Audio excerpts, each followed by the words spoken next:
Ngunit para kay Ara, ang kamay na iyon ay hindi na kamay ng mekanikong humawak sa kanya sa sayawan.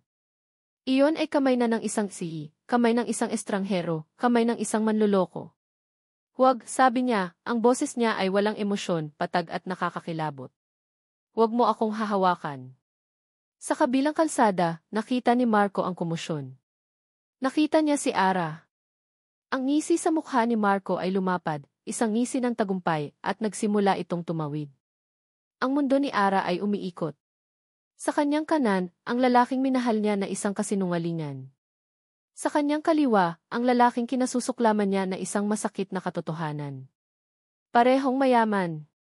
Parehong makapangyarihan. Parehong bahagi ng mundong kanyang isinuka. Walang pagpipilian. Walang takas. Tumingin siya kay kay Miguel Reyes, isang huling beses. Ang lahat ng emosyon ay bumuhos sa isang tanong na halos hindi niya mabigkas. Sino ka? Bago pa man makasagot si Miguel, isang boses ang pumutol sa hangin, isang boses na pamilyar at nakakasuklam. Well. Look what we have here, Jiva Runaway Faience. Nakatayo na si Marco Imperial sa harap nila.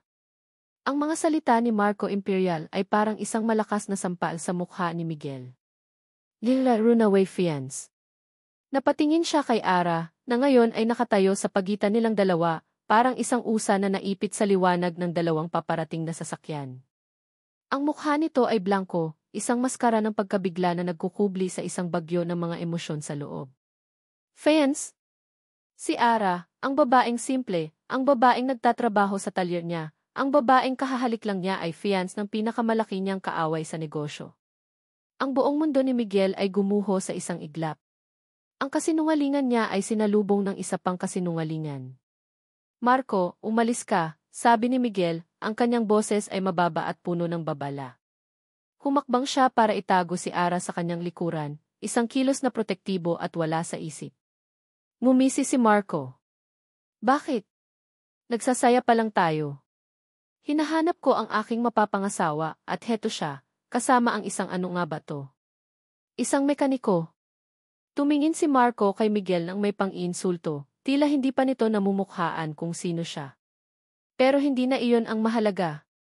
Ang mahalaga ay ang reaksyon ni Ara. Humiwalay ito sa pagkakatago niya sa likod ni Miguel.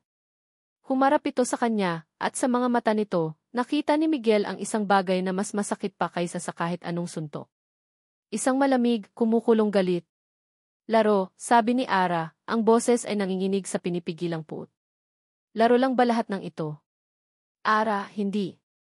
Isang laro ng mayamang lalaki para pagtawanan ang isang taang babae na naghahanap ng simpleng buhay.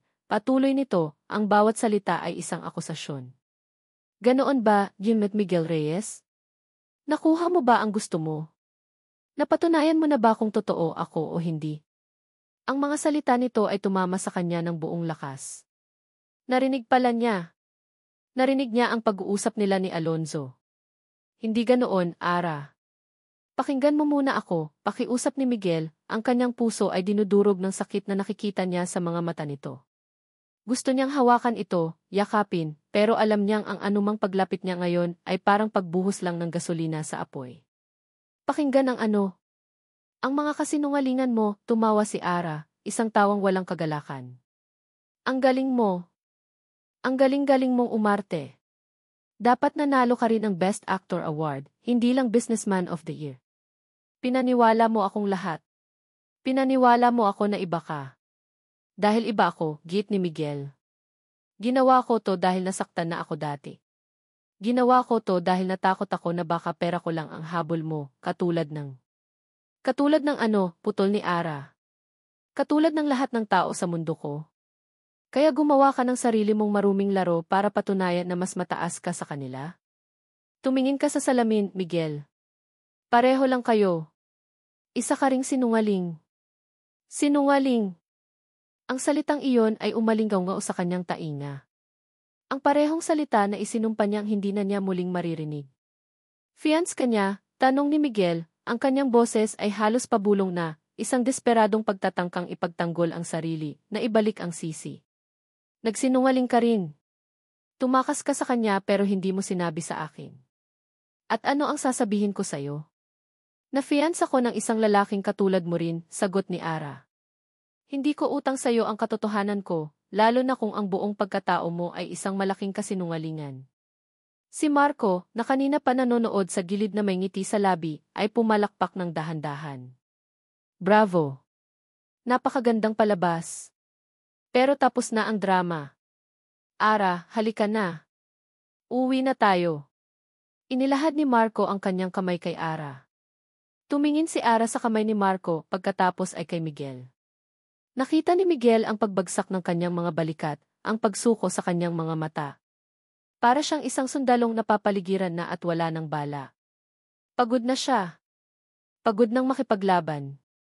Sa huling pagkakataon, tumingin si Ara kay Miguel.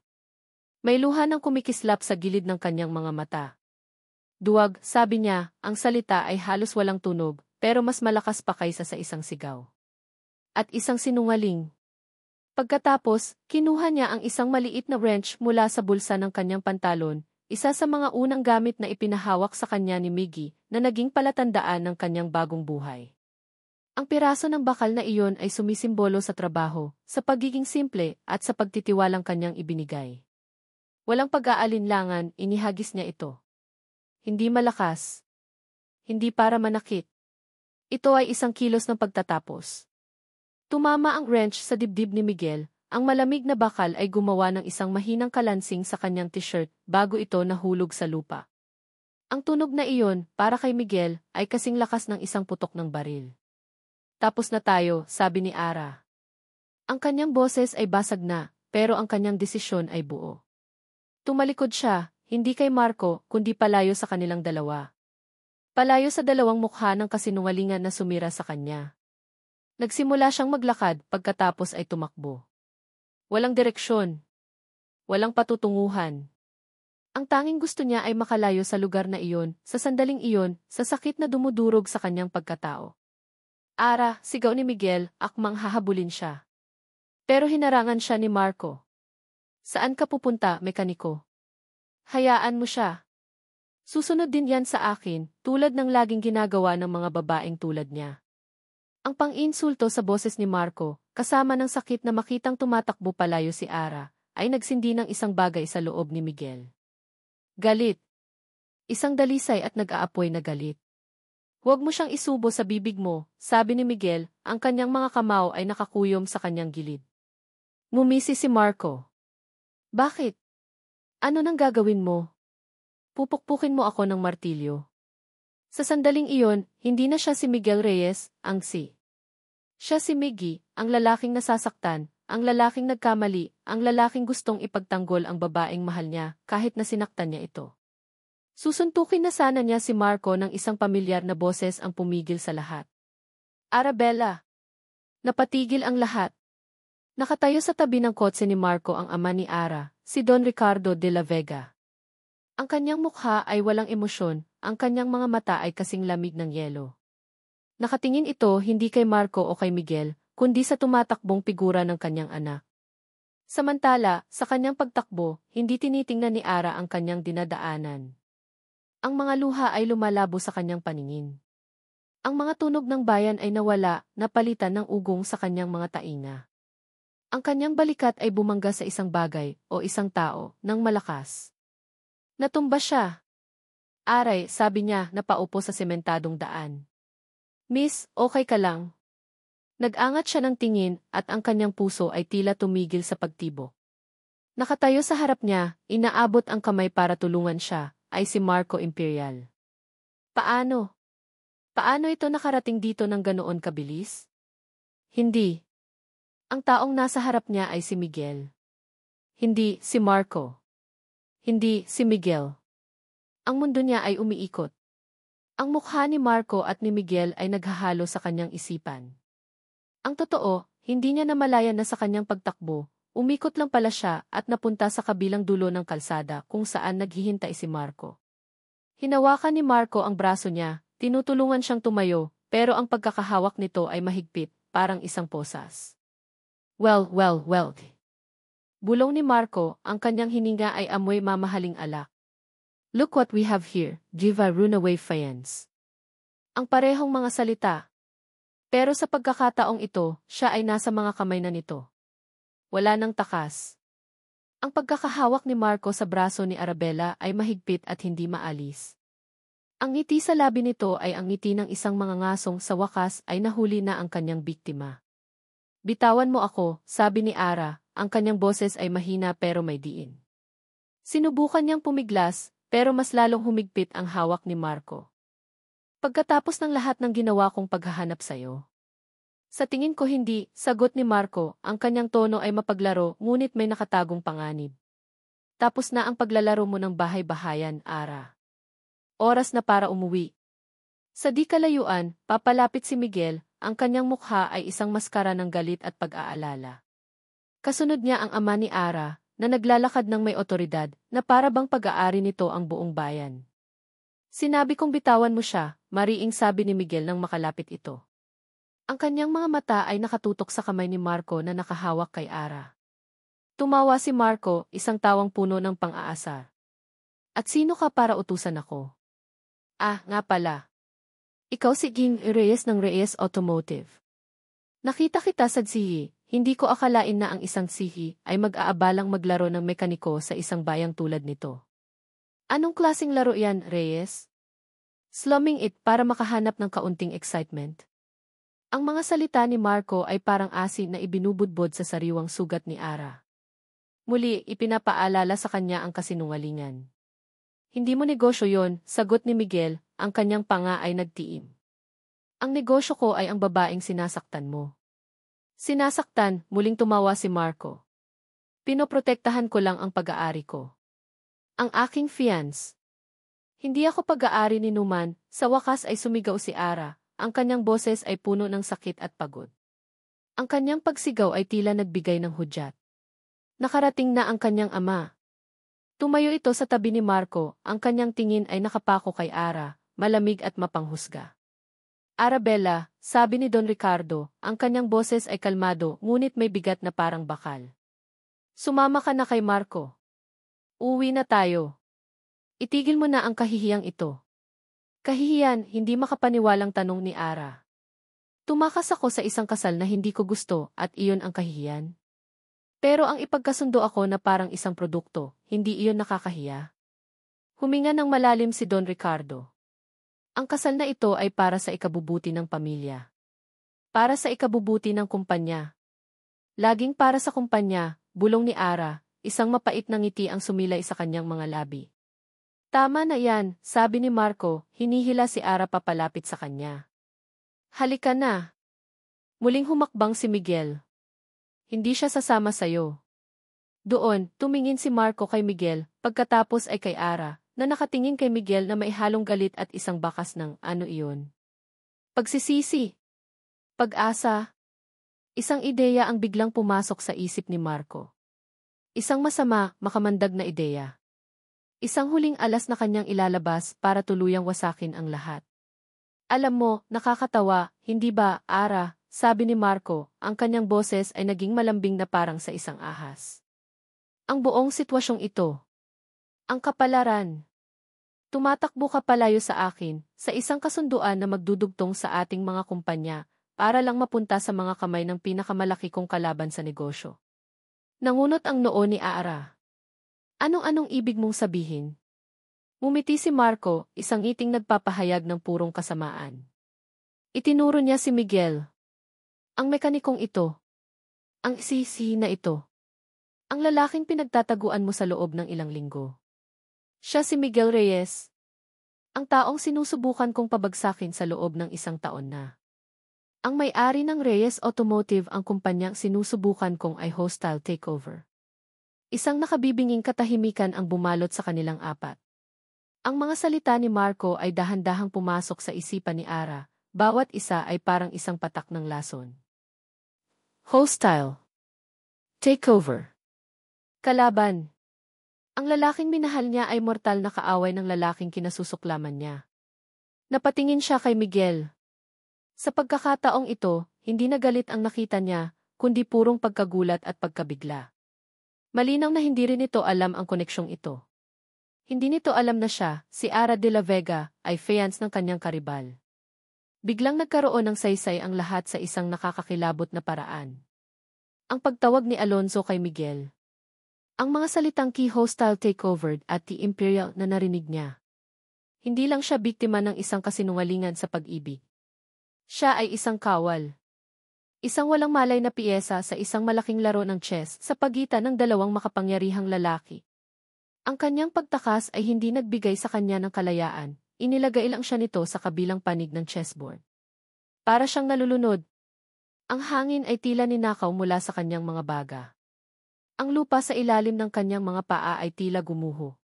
Nawalan na siya ng lahat. Ang pag-asa niya sa isang simpleng buhay. Ang tiwala niya sa pag-ibig. Ang paniniwala niya na mayroon siyang kontrol sa sarili niyang kapalaran. Lahat ay abo na ngayon. Nabitawan ni Marco ang kanyang braso, alam na hindi na niya kailangan pang hawakan si Ara. Wala na itong tatakbuhan. Wasak na ito. Nakatayo si Ara sa gitna, napapaligiran. Sa kanyang harapan, ang dalawang lalaking sumira sa kanya. At sa kanyang likuran, ang anino ng kanyang ama, ang arkitekto ng kanyang pagdurusa. Walang kakampi. Walang pag-asa. Dahan-dahan siyang tumingala sa kanyang ama, ang kanyang mga mata ay blanko at walang buhay. Arabella. Umuwi ka na, ulit ni Don Ricardo, ang kanyang boses ay pinal, walang anumang bahid ng awa o pagmamahal. Dahan-dahan tumango si Ara. Isang pagtango ng pagsuko. Dahil sa puntong iyon, ang pag-uwi sa isang ginintuang haula ay parang mas mabuti kaysa manatili sa isang mundong gawa sa mga basag na salamin. Naglakad siya, nilampasan si Miguel na parang hindi ito umiiral, at sumunod sa kanyang ama patungo sa kotse, nag-iiwan kay Miguel Reyes na nakatayong mag-isa sa gitna ng kalsada, kasama ang wrench na simbolo ng kanilang nawasak na pag-ibig. Ang tunog ng makina ng sasakyan ni De La Vega ay dahan-dahang naglaho, ngunit si Miguel ay nanatiling nakatayo sa gitna ng kalsada. Parang isang estatwa. Ang kanyang mga paa ay tila nakabaon sa semento, hindi makagalaw. Pinanood niyang umalis ang kotse, dala-dala nito ang babaeng nagpabago sa kanyang mundo, at iniwan siyang wasak, kasama ang mga piraso ng kanilang mga kasinungalingan. Tumingin siya sa kanyang paanan. Nandoon pa rin ang wrench. Ang maliit na piraso ng bakal na ibinato sa kanya ni Ara. Dahan-dahan siyang yumuko at pinulot ito. Malamig. Mabigat.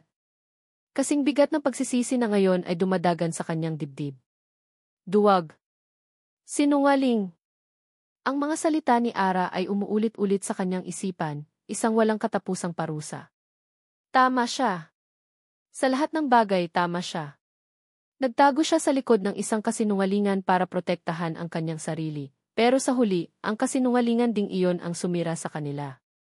At ang pinakamasakit sa lahat, ang babaeng tinangka niyang subukin para malaman kung totoo ito, ay mas totoo pa pala kaysa sa kanya. Boss Migs.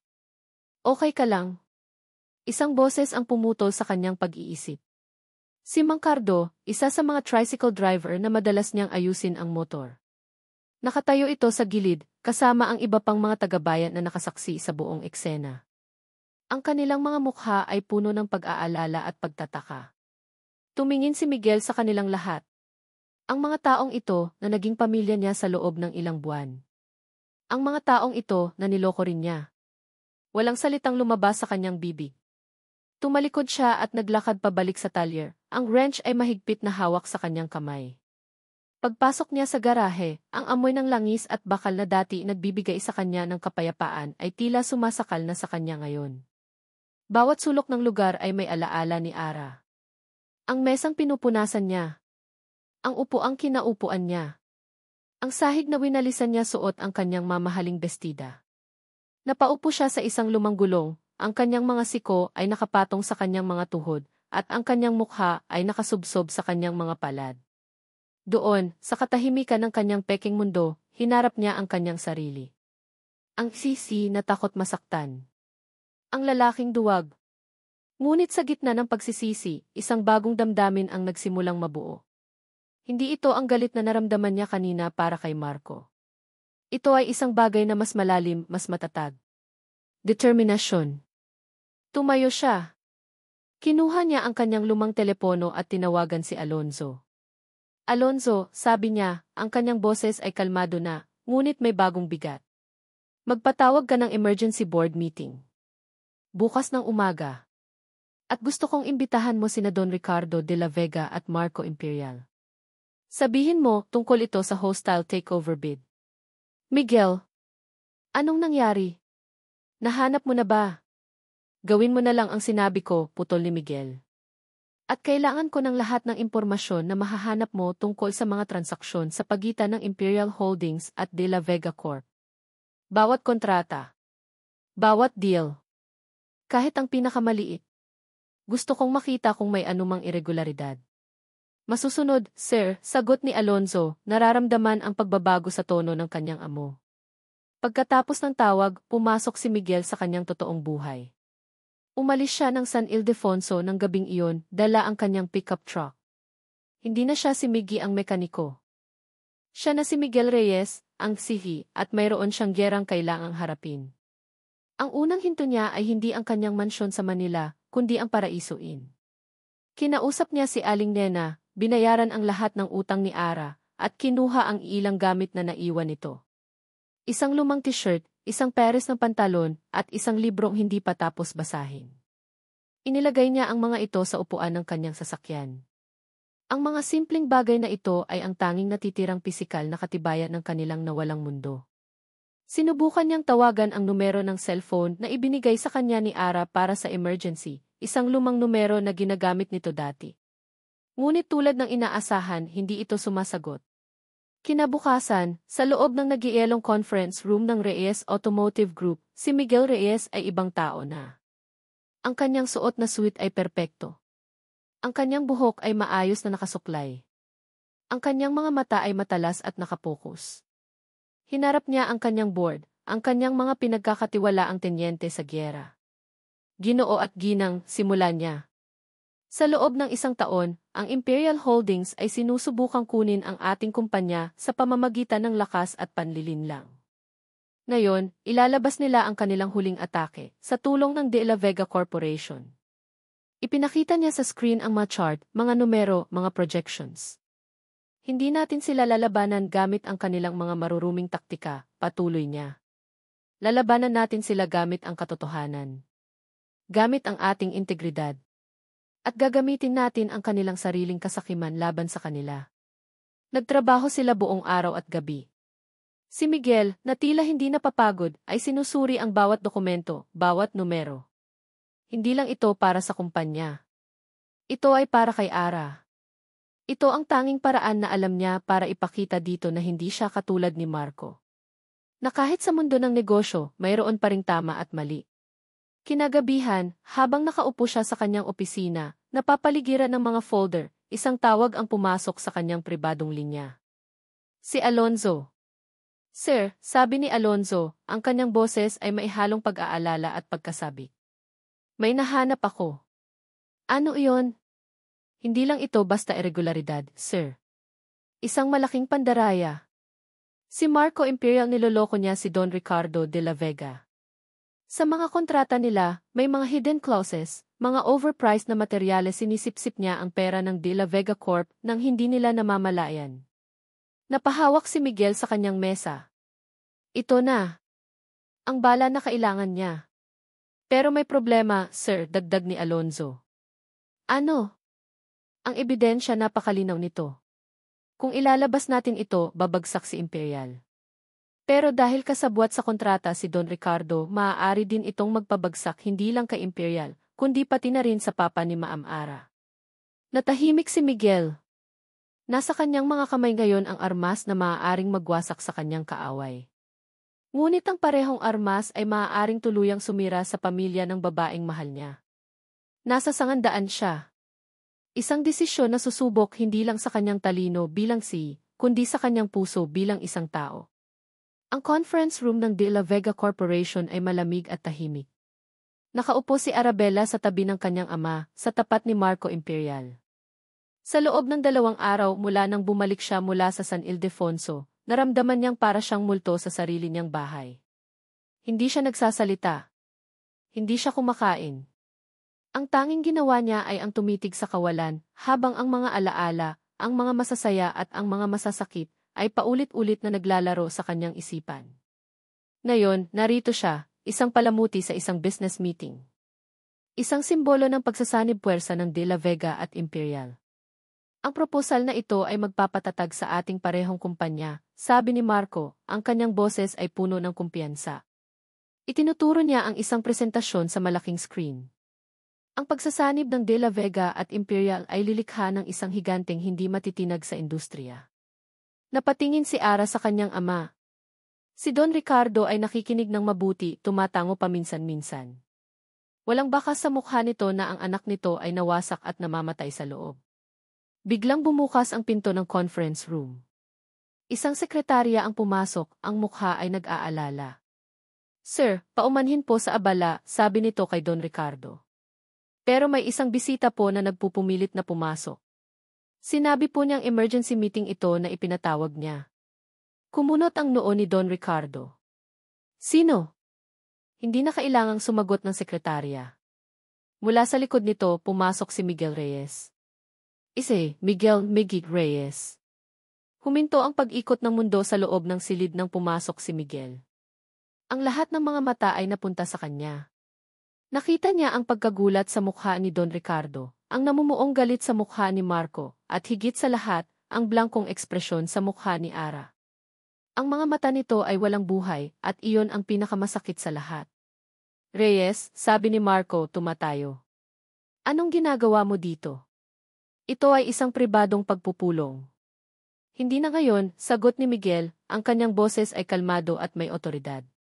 Lumakad siya patungo sa unahan ng silid. "Nagpatawag ako ng emergency meeting, at bilang mga pangunahing stakeholder sa nalalapit na takeover, lahat kayo ay imbitado." Tumingin siya kay Ara. Ang mga mata niya ay nagsusumamo. "Manatili ka. Pakinggan mo ako. Isang huling pagkakataon." Nag-aalangan, umupo si Ara. Nagkatinginan sina Marco at Don Ricardo, ngunit umupo na rin sila, naghihintay sa susunod na hakbang ni Miguel. Inilagay ni Miguel ang isang USB sa laptop. Ang unang lumabas sa screen ay hindi mga numero o chart. Ito ay isang larawan ng isang maliit, maruming talyer sa San Ildefonso. Arabella at Ara de la Vega. Nakita ni Ara ang larawan ng talyer ni Miggy at ang kanyang puso ay biglang kumirot. Isang pamilyar na sakit. "Nagsinungaling ako," simula ni Miguel, hindi nakatingin sa screen, kundi diretso sa mga mata ni Ara. Ang kanyang boses ay hindi na boses ng isang sihi na nagbibigay ng ulat, ito ay boses ng isang lalaking nag-aamin ng kanyang kasalanan. "Nagtago ako sa likod ng pagiging isang mekaniko dahil nasaktan na ako dati. Dahil natakot akong mahalin lang para sa aking pera. Natakot akong magtiwala. At sa takot na iyon, gumawa ako ng isang malaking pagkakamali. Sinubukan kong subukin ang isang taong hindi kailangang subukin." Ang kanyang mga mata ay hindi bumibitaw kay Ara. Ang bawat salita ay para sa kanya. "Sinaktan kita, Ara. Sinira ko ang tiwala mo. At iyon ang kasalanan na habang buhay kong pagsisisihan. Nagkamali ako." Huminga siya ng malalim. "Pero ang pagmamahal ko sa'yo, iyon lang ang hindi kasinungalingan." Isang butil ng luha ang pumatak mula sa mata ni Ara. Ang unang luha sa loob ng 2 araw. Miguel Miggy Reyes. Matapos sabihin ang kailangan niyang sabihin, bumalik si Miguel sa pagiging si. Pindot niya ang susunod na slide. "Ngayon, pag-usapan natin ang negosyo." Ang sumunod na lumabas sa screen ay mga kopya ng kontrata, mga naka-highlight na numero, mga bank transfer. Sa loob ng 6 na buwan, paliwanag ni Miguel, ang Imperial Holdings, sa pamumuno ni Emis Imperial, ay sistematikong niloloko ang De La Vega Corporation.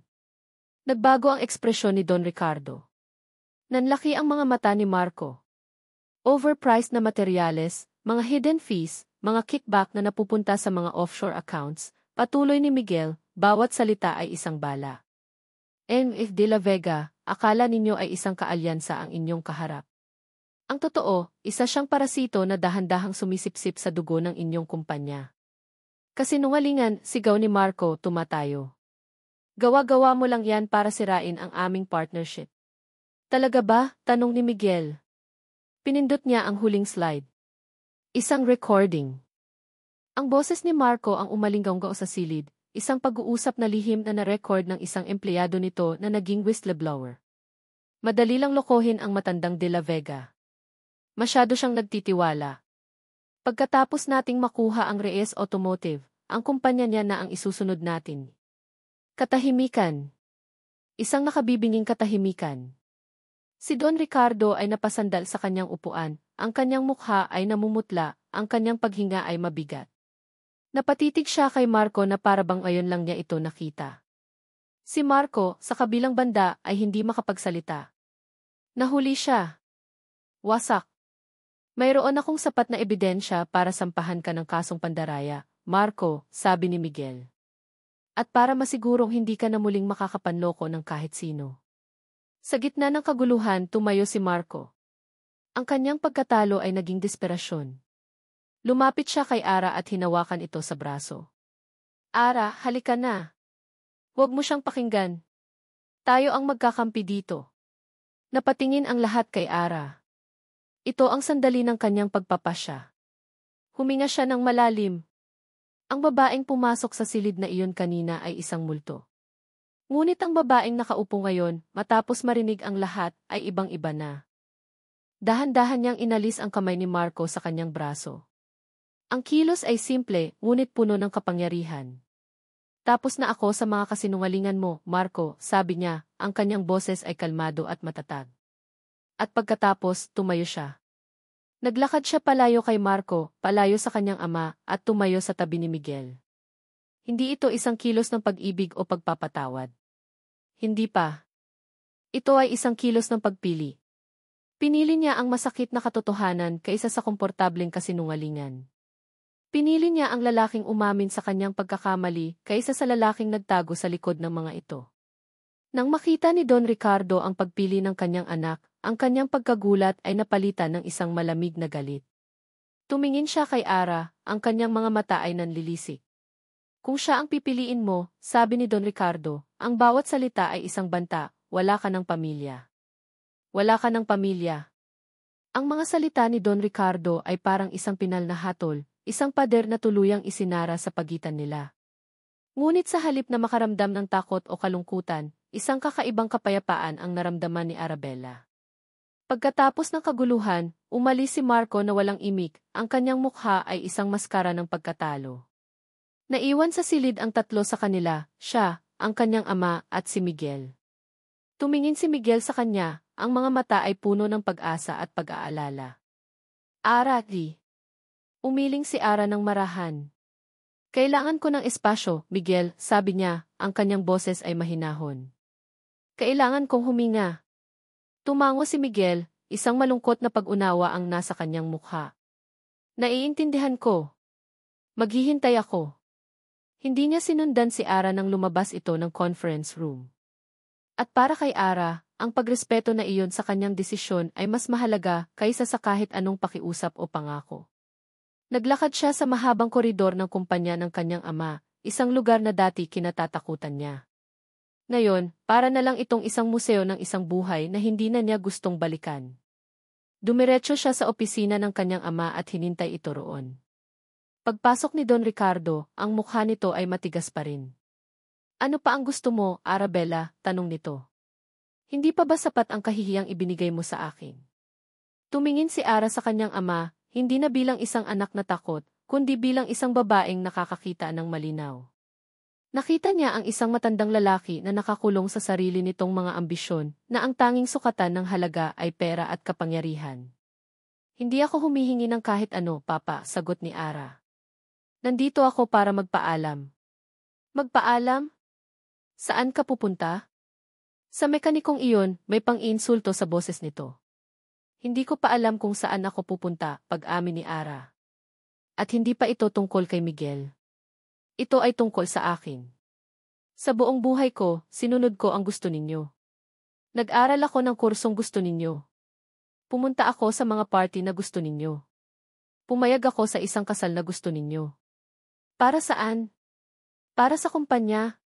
Para sa pangalan? Lumapit siya sa malaking bintana, tanaw ang abalang lungsod sa ibaba. Pera lang ang itinuro ninyo sa akin pa. Kung paano ito kikitain. Kung paano ito gagastusin. Kung paano ito gagamitin para makuha ang gusto mo, patuloy niya, ang kanyang boses ay matatag. Pero hindi ninyo itinuro sa akin kung paano mabuhay. Hindi ninyo itinuro sa akin kung ano ang halaga ko kapag wala na ang lahat ng iyon. Humarap siya sa kanyang ama. Ngayon, matututunan kong mabuhay nang wala ito. Kinuha niya ang kanyang company credit card mula sa kanyang pitaka at inilapag ito sa mesa. Pagkatapos, isinunod niya ang mga susi ng kanyang kotse at ng kanyang kondo unit. Hindi ko na kailangan ang mga ito, sabi niya. Aalis ako. Magsisimula ako sa simula. At sa pagkakataong ito, gagawin ko ito sa sarili kong paraan. Sa kauna-unahang pagkakataon, nakita ni Ara ang pagkabigla sa mga mata ng kanyang ama. Hindi ito galit. Hindi ito pagkadismaya. Isang purong hindi makapaniwala. Para sa isang taong tulad ni Don Ricardo, ang ideya na may isang taong tatalikuran ang yaman at kapangyarihan ay isang bagay na hindi niya kayang unawain. Wala kang mapupuntahan, sabi ni Don Ricardo, ang kanyang huling pagtatangka na kontrolin ito. Ngumiti si Ara, isang tunay at malayang ngiti. Iyon nga ang maganda, Papa. Wala akong mapupuntahan. Kaya pwede akong magpunta kahit saan. Tumalikod siya at naglakad palabas ng opisina, nag-iwan sa kanyang ama na nakatulala at napapaligiran ng mga simbolo ng yaman na wala ng kapangyarihan sa kanya. Paglabas niya ng gusali, huminga siya ng malalim. Ang hangin ng Maynila ay marumi at mausok, pero para sa kanya, ito ang hangin ng kalayaan. Umuwi siya sa kanyang kondo, nag-impact ng isang maliit na bag, mga simpleng damit, ilang libro, at ang kaunting pera na naipon niya mula sa kanyang kisweldo sa talyer. Iniwan niya ang lahat ng designer clothes, mga alahas, at mga alaala ng isang buhay na hindi na kanya. Kinabukasan, isang balita ang sumalubong sa kanya sa telebisyon habang nag-aalmusal siya sa isang maliit na kainan. Ang kilalang business tycoon na si Marco Imperial ay nahaharap ngayon sa maraming kaso ng pandaraya, matapos ilabas ng Reyes Automotive Group ang mga ebidensya ng umano'y maanomalyang transaksyon nito sa De La Vega Corporation. Napanood niya ang pagbagsak ni Marco. Ngunit hindi ito nagbigay sa kanya ng kasiyahan. Awa ang naramdaman niya. Awa para sa isang taong naging alipin ng sarili niyang kasakiman. At pagkatapos, sumakay siya ng bus. Walang tiyak na destinasyon. Ang tanging alam niya ay kailangan niyang bumalik sa lugar kung saan nagsimula ang lahat. Bumalik siya sa San Ildefonso. Ang bayan ay ganoon pa rin. Payapa. Simple. Ngunit ngayon, tinitingnan niya ito sa ibang paraan. Hindi na bilang isang taguan, kundi bilang isang posibleng simula. Gamit ang kaunting pera niya, umupa siya ng isang maliit na kwarto, mas simple pa kaysa sa inn na tinuluyan niya. Naghanap siya ng trabaho. Natanggap siya bilang isang waitress sa karinderya ni Aling Sabel, ang parehong lugar kung saan gumuho ang kanyang mundo. Ngayon, ito na ang lugar kung saan niya ito bubuin muli. Ang mga araw niya ay napuno ng pagtatrabaho, pagod at simpleng pamumuhay. Natututo siyang mag-budget. Natututo siyang mag-isa. Natututo siyang maging si Ara lang. Hindi niya nakikita si Miguel. Narinig niya mula sa mga chismis na bumalik na raw ito sa Maynila. Ang talyer ay ipinagkatiwala nito sa isa sa mga dating mekaniko. Mas mabuti na rin iyon, sabi niya sa sarili. Kailangan niya ng panahon para paghilumin ang kanyang puso. Isang hapon, pagkatapos ng kanyang trabaho, habang naglalakad siya pauwi, ang kanyang mga paa ay kusang dinala siya sa harap ng Imigis Auto Repair. Sarado na ito. Tahimik. Tinitigan niya ang karatula. Ang pangalang Di Miggy na dati nagdulot sa kanya ng kilig at sakit. Ngayon ay isa na lang itong paalala ng isang aral na kanyang natutunan. Huminga siya ng malalim at nagpatuloy sa paglalakad. Ilang linggo pa ang lumipas. Ang mga sugat sa kanyang puso ay nagsisimula ng maghilom, nag-iiwan ng mga peklat na magpapaalala sa kanya ng kanyang katatagan. Isang gabi, habang nagbabasa siya sa kanyang maliit na kwarto, isang katok sa pinto ang kanyang narinig. Nangunot ang kanyang noo. Sino ang bibisita sa kanya ng ganoong oras? Dahan-dahan siyang lumapit at binuksan ang pinto. At ang kanyang puso ay halos tumigil sa pagtibok.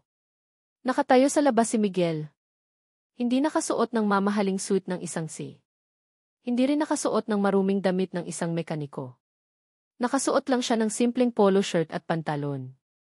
Nakatayo lang siya roon, may isang malungkot na ngiti sa kanyang mga labi.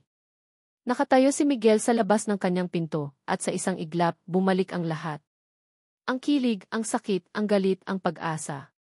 Ngunit ngayon, ang mga damdaming iyon ay hindi na kasing gulo ng dati. Mas kalmado na. Mas malinaw. Anong ginagawa mo dito? Tanong ni Ara. Ang kanyang boses ay hindi galit, kundi puno ng pagtataka. Tumingin si Miguel sa kanya, ang kanyang mga mata ay puno ng mga salitang hindi niya masabi. Nabalitaan kong nandito ka. Tsismis pala ang dahilan kung bakit ka bumalik, sabi ni Ara, sinusubukang maging magaan ang tono para itago ang kaba sa kanyang dibdib. Isang maliit na ngiti ang sumilay sa labi ni Miguel. Hindi. Matagal na akong bumalik. Naghihintay lang. Naghihintay ng ano? Na maging handa ka na, sagot nito. Na maging handa kang makita ako. Hindi alam ni Ara kung ano ang isasagot. Pinapasok niya si Miguel sa kanyang maliit na kwarto. Simple lang ito. Isang kama, isang mesa, isang upuan. Isang malaking kaibahan sa mga mansyon na kinalakihan nilang dalawa. Umupo si Miguel sa nag-iisang upuan habang si Ara naman ay nanatiling nakatayo malapit sa pinto, na para bang naghahanda sa anumang posibleng pagtakas. Hindi ako naparito para humingi ng tawad, Ara, sabi ni Miguel, binabasag ang katahimikan. Dahil alam kong hindi sapat ang mga salita. Nandito ako para magpaalam. Nangunot ang noo ni Ara. Magpaalam? Aalis ako ng San Ildefonso, sabi nito. Pero hindi ako babalik sa Maynila. Naghahanap ako ng ibang lugar. Isang lugar kung saan pwedeng maging si Miguel Reyes lang ako. Hindi ang sisi. Hindi ang mekaniko. Ako lang. Huminga siya ng malalim. Pero bago ako umalis, gusto kong malaman mo na ang lahat ng desisyon ay nasa iyo. Hindi kita pipilitin. Hindi kita guguluhin. Ang gusto ko lang malaman mo na kahit saan man ako magpunta, maghihintay ako. Kung aabutin man ng 1 taon o 10 taon. Maghihintay ako hanggang sa mapatawad mo ako ng buo. Ang sinseridad sa kanyang boses ay tumagos sa puso ni Ara. Ito na ang Miguel na hinahanap niya. Ang Miguel na walang itinatago. May kinuha si Miguel mula sa kanyang bulsa at inilapag ito sa mesa. Isang susi. Ang susi ng talyer, sabi niya. Ipinagkatiwala ko na ang pamamahala kay Mang Boy, isa sa mga dati kong tauhan. Pero ang pag-aari sa'yo ko iiwan. Huwag mo itong isipin bilang isang regalo. Isipin mo ito bilang isang alaala. Isang alaala ng lugar kung saan nagsimula ang lahat. Nasa'yo na kung ano ang gagawin mo dito. Ibenta mo, ipamigay mo o hayaan mo lang. Walang kapalit. Tinitigan ni Ara ang susi. Ang piraso ng bakal na iyon. Ang simbolo ng kanilang mga kasinungalingan, ngunit simbolo rin ng kanilang simula. Ang susi sa talyer kung saan natutunan niyang magtrabaho, maging simple at magmahal. Miguel Reyes. Pinanood ni Miguel si Ara habang tinititigan nito ang susi. Ito na ang huli niyang baraha. Isang sugal. Isang sugal na hindi nakabase sa pera o kapangyarihan, kundi sa purong pagtitiwala. Pagtitiwala na maiintindihan ni Ara ang kanyang ginagawa. Na ang pag-alis niya at ang pagbibigay ng kalayaan dito ay ang pinakatotoong paraan para ipakita ang kanyang pagmamahal. Tumayo na siya para umalis. Sige na, Ara. Iyon lang ang sadya ko. Naglakad siya patungo sa pinto. Bawat hakbang ay mabigat. Bawat hakbang ay isang pag-amin na maaaring ito na ang huli nilang pagkikita. Nang nasa may pinto na siya, narinig niya ang boses ni Ara sa kanyang likuran. Saan ka pupunta? Huminto si Miguel, ngunit hindi lumingon. Hindi ko pa alam. Baka sa norte. O baka sa Mindanao. Maghahanap ng lugar na payapa. Paano ang kumpanya mo? Tanong ni Ara. Nandyan si Alonzo, sagot ni Miguel. Mas magaling pa siya kaysa sa akin. Pwede ko nang patakbuhin ang negosyo kahit saan. Ang mahalaga ay ang buhay sa labas nito. Isang mahabang katahimikan. Inaasahan na ni Miguel na sasabihin ni Ara ang mag-iingat ka. Iyon na ang senyales para tuluyan na siyang umalis. Pero hindi iyon ang sinabi nito. Huwag ka nang maghanap, sabi ni Ara, ang boses ay mas malapit na ngayon. Dahan-dahan lumingon si Miguel. Nakatayo na si Ara sa kanyang harapan, hawak-hawak ang susi. May mga luha sa kanyang mga mata, ngunit sa pagkakataong ito, hindi ito luha ng sakit. Ito ay luha ng pag-unawa. Payapa na dito, Miguel, sabi niya. Si Iksan ni Ara ampersand Miggy. Tinitigan ni Miguel si Ara, hindi makapaniwala sa kanyang narinig. Pero ang kasalanan ko di. Malaki ang kasalanan mo, pag-amin ni Ara. At matagal bago tuluyang maghilom ang sugat. Pero ngayon, naiintindihan ko na. Natakot ka lang. Katulad ko. Pareho tayong nagtago sa likod ng mga pader. Ang sayo, gawa sa kasinungalingan. Ang sa akin, gawa sa yaman. Itinaas niya ang susi. Panahon na para buksan ang mga pinto. Isang ngiti, isang tunay at malawak na ngiti, ang sumilay sa mga labi ni Miguel. Ang bigat na matagal na niyang pasan-pasan ay tila naglaho. Lumapit si Ara sa kanya, at sa pagkakataong ito, walang pag-aalinlangan. Inilagay niya ang kanyang mga kamay sa pisngi ni Miguel. Okay, Miguel, sabi niya. Magsimula tayo ulit. Pero sa pagkakataong ito, walang mga lihim, dugtong ni Miguel, ang kanyang boses ay puno ng emosyon. Walang mga lihim, ulit ni Ara. Hindi sila naghalikan. Hindi nila kailangan. Ang sandaling iyon ay mas malalim pa kaysa sa isang halik. Ito ay isang pangako. Isang kasunduan. Isang pagtanggap. Nakatayo sila roon, sa gitna ng isang maliit na kwarto sa isang payapang bayan, dalawang taong nawasak ng mga kasinungalingan, ngunit muling binubuo ng isang bagay na mas matibay, ang piniling magtiwala.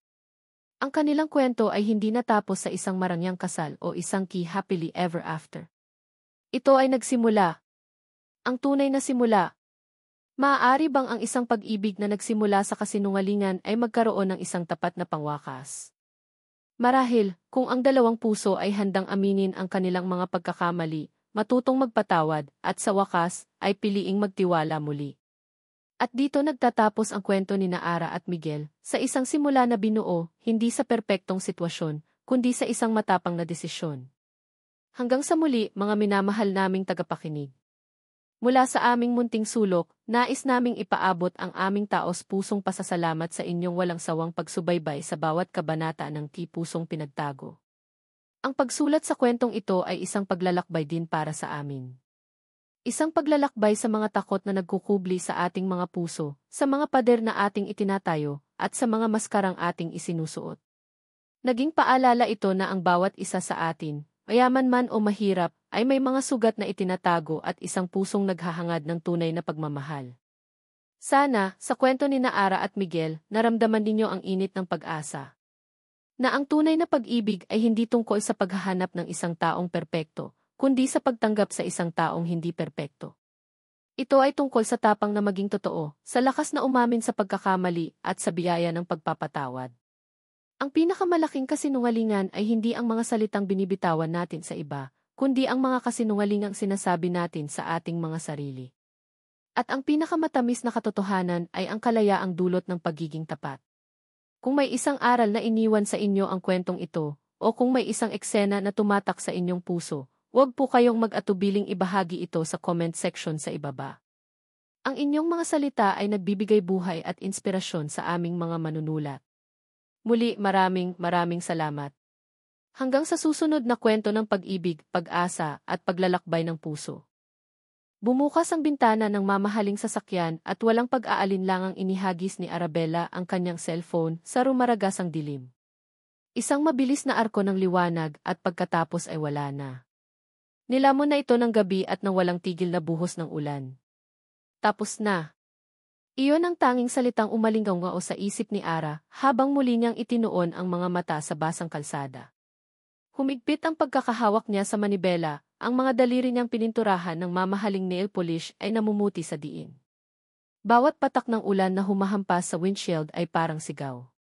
Bawat kidlat na gumuguhit sa kalangitan ay tila isang paalala ng buhay na kanyang tinatakasan. Ang boses ni Marco. Ang malamig na titig ng kanyang ama. Ang pakiramdam na para siyang isang manika sa loob ng isang napakagandang display case. Ginto. Lahat ginto sa buhay ko. Pati ang hawla. Pinindot niya ng mas mariin ang silinyador. Kailangan niyang makalayo. Kailangan niyang magtago sa isang lugar kung saan ang pangalan niya, Arabella de la Vega, ay walang anumang kahulugan. Sa isang lugar kung saan hindi siya isang premyo na kailangang mapanalunan o isang kasunduan sa negosyo na kailangang selyuhan. Ang mga karatula sa gilid ng daan ay malabo na, mga pangalan ng bayang hindi niya kailanman narinig. Batangas. Iyon lang ang alam niya. Sapat na ang layo mula sa Manila. Sapat na ang layo mula sa kanila. Bigla, umubo ang makina ng kanyang sasakyan. Isang ubo. Pagkatapos ay isa pa, mas malakas, mas garalgal. Napakapit si Ara sa manibela, ang kanyang puso ay biglang nagsimulang kumabog ng mas mabilis kaysa sa takbo ng sasakyan. Huwag ngayon, parang awa mo na, huwag ngayon, bulong niya sa kawalan. Ngunit ang sasakyan ay may sariling isip.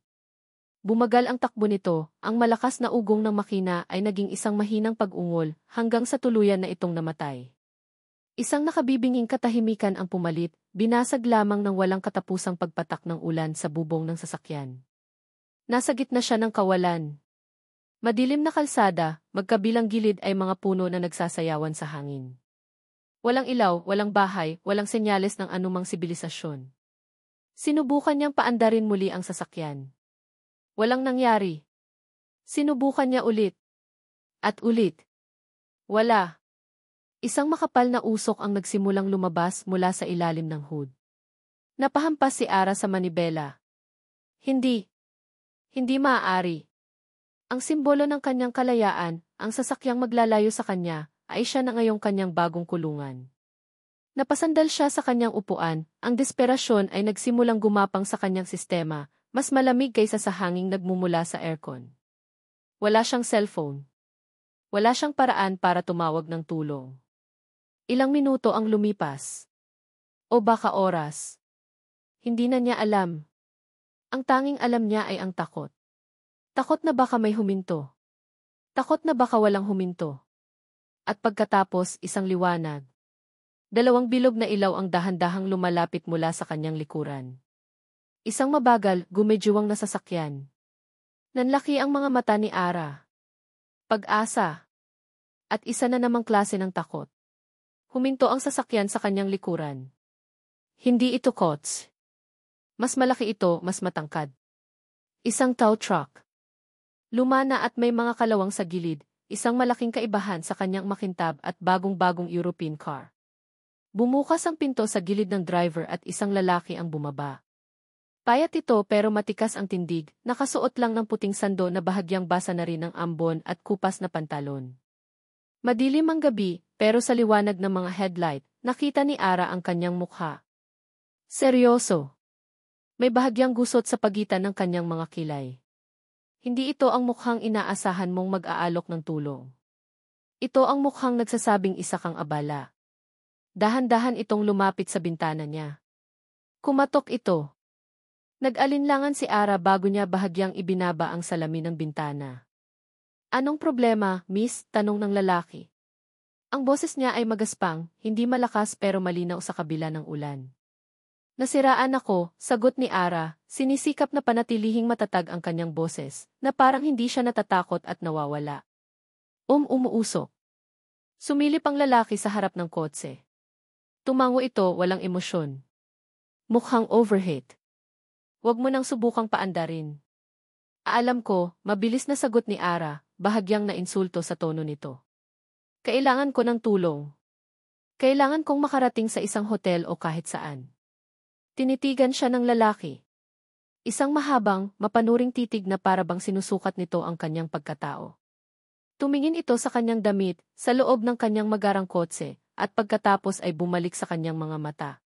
Naramdaman ni Ara na tila hinuhubaran siya ng tingin ito, hindi sa paraang mahalay, kundi sa paraang para siyang isang spesimen sa ilalim ng mikroskopyo.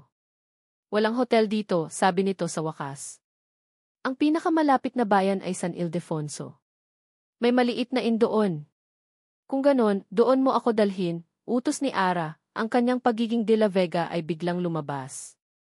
Mumisi ng bahagya ang lalaki, isang mabilis na pagtaas ng isang sulok ng kanyang labi. Halos hindi ito ngiti. Hindi ganoon kadali, miss. Hihilahin ko ang kotse mo papunta sa talyer ko. Bukas ko pa yan masisilip. Magbabayad ka para sa tawing at para sa pag-aayos. Syempre. Just get me out of here, sabi ni Ara, nainip. May cash ka ba? Natigilan si Ara. Sa pagmamadali niyang umalis, ang tanging naisip niya ay ang kanyang credit card. Wala siyang dalang malaking halaga ng cash. Wala. Pero may card ako. Umiling ang lalaki. Cash lang sa talyer. At cash lang din sa inn sa San Ildefonso. Probinsya to, miss. Hindi to Manila. Bumagsak ang puso ni Ara. Piperoti. Sakay na, sabi ng lalaki, tila pagod na sa usapan. Tumalikod na ito at nagsimulang maglakad pabalik sa kanyang tow truck. Inaasahan na susunod siya. Walang pagpipilian si Ara. Kinuha niya ang kanyang nag-iisang bag mula sa upuan sa tabi niya, huminga ng malalim at lumabas sa malamig na gabi. Agad siyang binasa ng ulan. Sumakay siya sa tow truck. Amoy langis at bakal sa loob. Maalog ang biyahe, bawat lubak sa kalsada ay ramdam niya hanggang sa kanyang kaluluwa. Walang nagsasalita sa kanila. Nakatingin lang si Ara sa labas ng bintana, pinagmamasdan ang kanyang eleganteng sasakyan na walang awang hinihila sa likuran nila, isang perpektong metapora para sa kanyang buhay. Matapos ang tila walang katapusang biyahe, pumasok sila sa isang maliit na bayan. Ilang ilaw mula sa mga poste, mga saradong tindahan. Ito ang San Ildefonso. Huminto sila sa harap ng isang two-story na gusali na may kupas na karatula, Paraiso Inn. Malayo ito sa paraiso. Bumaba ang lalaki at ibinaba ang kanyang bag, sumunod si Ara. May tao pa dyan. Sabihin mo lang, pinapunta ka ni Miggy, sabi nito, ang unang beses na may binanggit itong pangalan. Miggy. Salamat, sabi ni Ara, kahit na parang may pait ang salita sa kanyang dila. Tungkol sa bayad. Bukas na natin pag-usapan yan, putol ni Miggy sa kanya. Magpahinga ka na. At sa isang iglap tumalikod na ito. Sumakay sa kanyang tow truck, dala-dala ang kotse ni Ara, at umalis. Iniwan siyang nakatayo sa ilalim ng mahinang ambon, sa harap ng isang gusaling hindi niya kilala, sa isang bayang dayuhan sa kanya. Wala siyang pera. Wala siyang telepono. Ang tanging dala niya ay isang bag ng mga damit na hindi na babagay sa lugar na iyon at isang pangalan na sinumpa niyang hindi na niya gagamitin. Naiwan siyang mag-isa. Pinatay ni Miguel ang makina ng kanyang tow truck at sumandal sa upuan. Ang tanging ingay na maririnig ay ang mahinang tikatik ng ulan sa bubong ng kanyang talyer at ang malayong ugong ng kotseng dumaan. Sa salamin sa kanyang gilid, tanaw niya ang anino ng magarang sasakyan ng babae. Makintab, elegante, at mukhang hindi nababagay sa magaspang na sahig ng kanyang garahe. Katulad ng may-ari nito. Arabella de la Vega. Hindi niya ito kilala, pero kilala niya ang mga katulad nito. Ang mga babaeng lumaki sa yaman na ang pinakamalaking problema sa buhay ay kung anong kulay ng sapatos ang isusuot. Mga babaeng tumitingin sa mga taong tulad niya na para bang sila ay alikabok sa ilalim ng kanilang mga mamahaling takong. Napapikit si Miggy. Isang mukha ang biglang sumagi sa kanyang isipan. Isang mukha mula sa nakaraan. Si Sofia. Ang ngiti nito, ang mga pangako nito, at ang mga salitang tumarak sa kanyang puso na parang kutsilyo. Akala ko ba matalino ka, Miguel? Paano mo hahayaang malugi ang kumpanya? Hindi ako nagpakasal sa isang talunan. Nangyari iyon noong nasa pinakamababa siyang punto ng kanyang buhay. Noong halos mawala sa kanya ang lahat. At si Sofia, ang babaeng pinangakuan niya ng mundo, ang unang tumalikod sa kanya. Bumalik lang ito noong nalaman niyang hindi lang niya naisalba ang kumpanya, kundi pinalago pa niya ito ng higit sa inaasahan ng lahat. Simula noon, nanumpa siya. Itatago niya kung sino talaga siya. Hindi na siya muling magtitiwala sa isang babaeng ang tanging nakikita ay ang kinang ng pera. Kaya naman heto siya sa San Ildefonso, nagpapanggap na isang simpleng mekaniko. Isang pagsubok. Isang paraan para salain ang mga taong totoo mula sa mga nagkukunwari. Pero ang babae kanina may kakaiba sa kanya. May yabang sa kanyang pananalita. May aura ng isang taong sanay na nakukuha ang lahat ng gusto. Pero sa ilalim noon, nakita niya ito. Sa kanyang mga mata. Takot. At isang uri ng kalungkutan na hindi maikukubli ng anumang mamahaling damit. Iniwan niya ito sa inn. Iyon ang dapat gawin. Huwag makialam. Huwag maging komplikado ang mga bagay. Ngunit habang pauwi siya sa maliit na bahay na inuupahan niya sa likod ng talyer, hindi niya maalis sa isip niya ang imahe ng babaeng iyon, mag-isa at basang-basa sa ilalim ng ambon. Kinabukasan, maaga siyang nagising. Sikat na ang araw, pero ang hangin ay sariwa pa rin dahil sa ulan kagabi. Nagtimpla siya ng kape at sinubukang ituon ang pansin sa trabaho. May 2 jeep na kailangan niyang ayusin. Pero ang isip niya ay nasa babaeng taga-Maynila. May cash kaya siya para sa almusal? Saan siya kukuha ng pambayad sa iin? Bahala siya sa buhay niya, bulong ni Miggy sa sarili. Pinunasan niya ang kanyang mga kamay ng basahan. Pero hindi mapakali ang kanyang konsensya. Isang buntong hininga ang kumawala sa kanya. Kinuha niya ang susi ng kanyang luma at serbisyong pickup truck at nagmaneho pabalik sa bayan. Nang makarating siya sa Paraiso Inn, nakita niya ito kaagad. Nakaupo sa isang bangko sa labas, yakap-yakap ang kanyang bag nakatingin sa malayo, tila malalim ang iniisip. Ang ayos niya ay hindi na kasing pulido ng kagabi. Bahagyang magulo na ang kanyang buhok at may bakas ng pag-aalala sa kanyang mukha. Lumapit siya rito. Naramdaman nito ang kanyang presensya at nag-angat ito ng tingin. Nagulat. Kamusta ang tulog mo? Tanong ni Miggy, sinisikap na maging kaswal ang tono. Hindi ito sumagot kaagad. Tinitigan lang siya nito. Okay lang. Yung kotse mo, simula niya, kailangan palitan yung radiator. At may ilang wiring na kailangang ayusin. Magastos yan. Nakita niya ang pagdaan ng panibagong pag-aalala sa mukha nito. Magkano? Mga 15,000. Kasama na ang towing fee. Napayuko ito. Wala akong dalang ganyang kalaking cash. Tahimik lang si Miggy, naghihintay. Gusto niyang makita kung ano ang gagawin nito. At doon, nakita niya. Dahan-dahan nitong hinubad ang relong pambabae sa kanyang pulso. Gawa ito sa ginto, may maliliit na diamante sa paligid. Halatang mas mahal pa iyon sa kanyang pickup truck.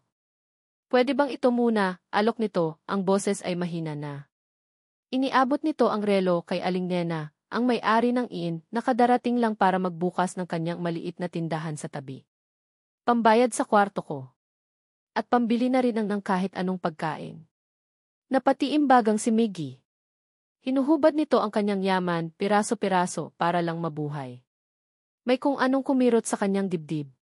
Hindi ito awa. Siguro respeto. Bago pa man makasagot si Aling Nena, humakbang si Miggy. Huwag na, Aling Nena. Ako nang bahala sa kanya, sabi niya. Tumingin siya sa babae. At itago mo na yan, miss. Hindi mo kailangang ibenta ang mga gamit mo. Gulat itong tumingin sa kanya. Pero paano ko babayaran ang kotse ko? At ang inn? Tinitigan niya ito ng diretsyo. At doon, sa gitna ng pagkainis at pagkaakit, isang ideya ang pumasok sa kanyang isip. Isang nakatutuwang, nakakabaliw na ideya. Magtrabaho ka para sa akin. Nanlaki ang mga mata ng babae. Ano? Sabi ko, magtrabaho ka sa talyer ko, ulit ni Miggy, seryoso ang mukha. Kailangan ko ng tagalinis. Tagalista ng mga piyesa. Tagasagot ng telepono. Ibabawas ko sa sweldo mo ang utang mo sa akin. Fair and square. Nakatitig lang ito sa kanya na parang nababaliw siya. Isang halo ng hindi makapaniwala at insulto ang makikita sa mukha nito. Siya. Si Arabella de la Vega, magtatrabaho sa isang maruming talyer sa gitna ng probinsya. Nagbibiro ka ba? Sabi nito sa wakas. Mukha ba akong nagbibiro? Sagot ni Miggy. Iyon ang alok ko. Take it or leave it, nasa sayo na iyan kung paano ka mabubuhay dito habang wala kang pera. Natahimik ito. Kitang-kita niya ang digmaan sa loob nito. Ang pride laban sa pangangailangan. Ang buhay na kinalakihan laban sa realidad na kinakaharap. Tumingin ito sa paligid, sa simpleng bayan, sa lumang inn, sa kanya. At sa huli, tumingin ito sa sarili niyang mga kamay na walang-wala. Huminga ito ng malalim, tila isinusuko ang isang bagay na mabigat. Okay, sabi nito, ang boses ay halos pabulong. CJ. Payag ako. Isang bahagyang ngiti ang sumilay sa labi ni Miggy, pero mabilis niya itong itinago. Good. Kunin mo na ang mga gamit mo. Magsisimula ka ngayon din ni. Pagdating nila sa talyer, iniabot ni Miggy sa kanya ang isang basahan at isang timba. Simulan mo sa pagpunas ng mga mesa at pag-aayos ng mga gamit dyan sa opisina. Siguraduhin mong malinis. Iniwan niya itong nakatayo roon, hawak-hawak ang basahan na parabang isa itong alien na bagay. Mula sa kanyang pwesto sa ilalim ng isang jeep na inaayos, pasimple niya itong sinisilip. Nakita niya ang pag-aatubili nito. Nakita niya ang pagkasuklam nito sa alikabok at langis. Pero pagkatapos ng ilang sandali, nagsimula ito. Una, maingat at dahan-dahan. Pagkatapos, mas mabilis na. Pinupunasan niya ang mga mesa. Inaayos ang mga resibo. Sa kanyang mamahaling bestida at sapatos, mukha siyang isang anghel na napadpad sa impyerno. Hindi mapigilan ni Miggy ang sarili. Napangiti siya. Isang tunay na ngiti sa pagkakataong ito. Ngunit ang ngiting iyon ay agad ding nawala. Mula sa kanyang bulsa, narinig niya ang mahinang pag-vibrate. Ang kanyang kabilang cellphone. Ang cellphone para sa kanyang totoong buhay.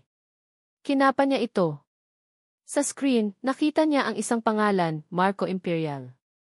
Agad na kumunot ang kanyang noo. Ang pinakamalaki niyang karibal sa negosyo. Ang taong gagawin ang lahat para pabagsakin siya. Pinatay niya ang tawag at mabilis na ibinalik ang cellphone sa kanyang bulsa, umaasang hindi ito napansin ng babaeng kasalukuyang abala sa pagwawalis ng sahig ng kanyang opisina. Isang malamig na pakiramdam ang gumapang sa kanya. Isang paalala na ang simpleng buhay na ito ay isa lamang palabas. At anumang oras, maaaring bumagsak ang kurtina. Lumipas ang mga araw na naging linggo. Para kay Arabella, ang bawat umaga ay nagsisimula sa tunog ng mga manok na tumitilaok sa halip na alarm ng kanyang mamahaling orasan. Ang amoy ng kape at pandesal ay pumalit sa amoy ng imported na pabango. At ang kanyang mga kamay, na dati isanay lang sa paghawak ng mga baso ng champagne, ay sanay na ngayon sa alikabok, grasa, at kung minsan, sa kerot ng maliliit na sugat. Ang buhay sa San Ildefonso ay simple. Nakakabagot minsan pero payapa. Ang talyer ni Miggy ang naging mundo niya. Natutunan niyang ikategorya ang mga piyesa, sumagot ng mga tawag mula sa mga customer, at maglista ng mga gastos.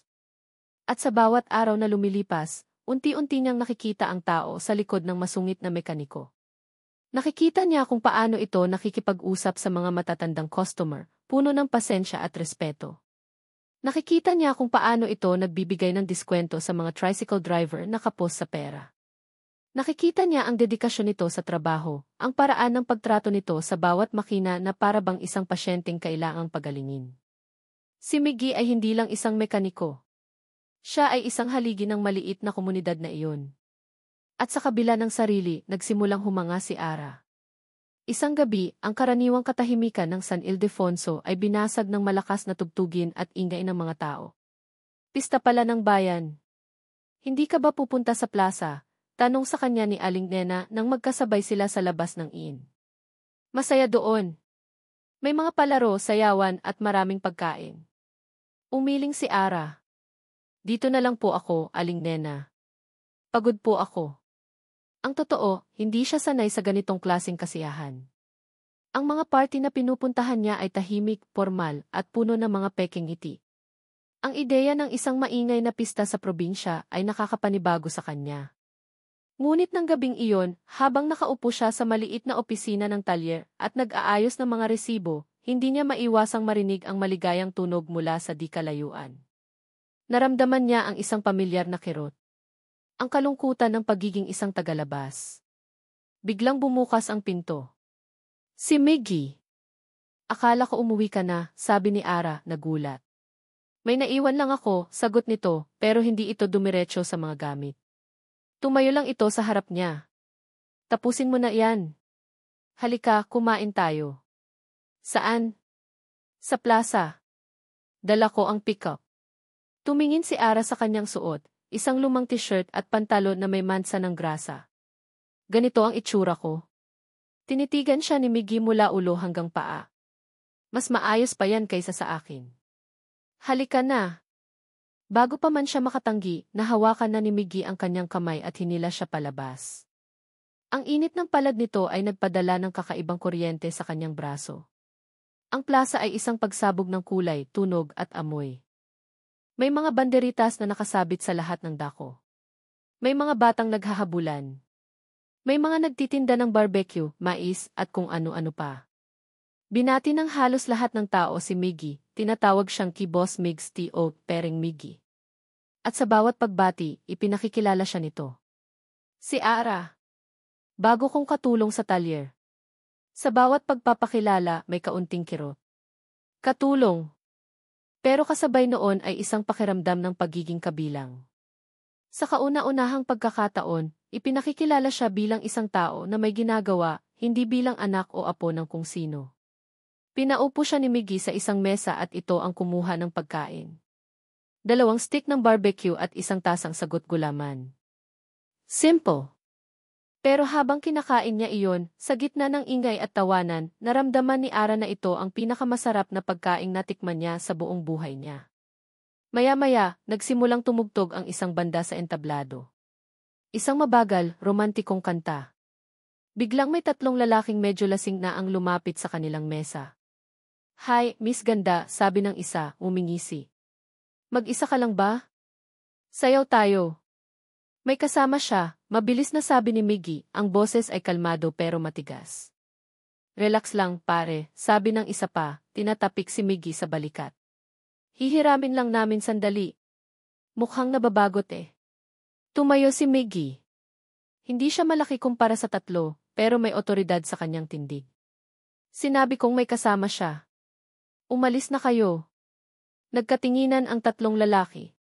Nakita nila ang determinasyon sa mga mata ni Miggy at nagpasya silang huwag nang gumawa ng gulo. Nagkibit balikat sila at umalis. Naiwan ang katahimikan sa kanilang mesa. "Salamat," sabi ni Ara, ang puso niya ay bahagyang kumakabog. Hindi sumagot si Miggy. Sa halip, inilahad nito ang kanyang kamay. Sabi nila nababagot ka raw. "Ano? Sayaw tayo." Tinitigan ni Ara ang kamay nito. Isang kamay na magaspang, may mga kalyo, at may bakas ng langis na hindi na matanggal. Ibang-iba sa malalambot na kamay ni Marco. Dahan-dahan, inilagay niya ang kanyang kamay sa ibabaw ng kamay nito. Dinala siya ni Miggy sa gitna ng plaza kung saan nagsasayawan ang ibang mga mag-asawa. Inilagay nito ang isang kamay sa kanyang baywang at hinawakan ang isa pa niyang kamay. Nagsimula silang gumalaw sa ritmo ng musika. Sa ilalim ng mga bituin at ng mga kumukutitap na ilaw ng pista, ang mundo ni Ara ay lumiit. Naging sila na lang dalawa. Ang amoy ni Miggy, isang halo ng sabon, bakal, at pawis, ay pumuno sa kanyang mga pandama. Ang tibok ng puso nito sa ilalim ng kanyang palad ay isang matatag na ritmo. Wala silang pinag-usapan. Hindi na kailangan. Sa sayaw na iyon, mayroong pag-intindi. Mayroong koneksyon. Nang matapos ang kanta, hindi sila kaagad bumitaw. Nanatili silang magkayakap, nakatingin sa isa't isa. Nakita ni Ara ang sarili niyang refleksyon sa madilim na mga mata ni Miggy. At sa mga matang iyon, wala siyang nakitang paghusga. Wala siyang nakitang gi-anak ni De La Vega o mayamang taga Maynila. Ang nakita niya ay siya lang. Si Ara. Dahan-dahan, nagsimulang yumuko si Miggy.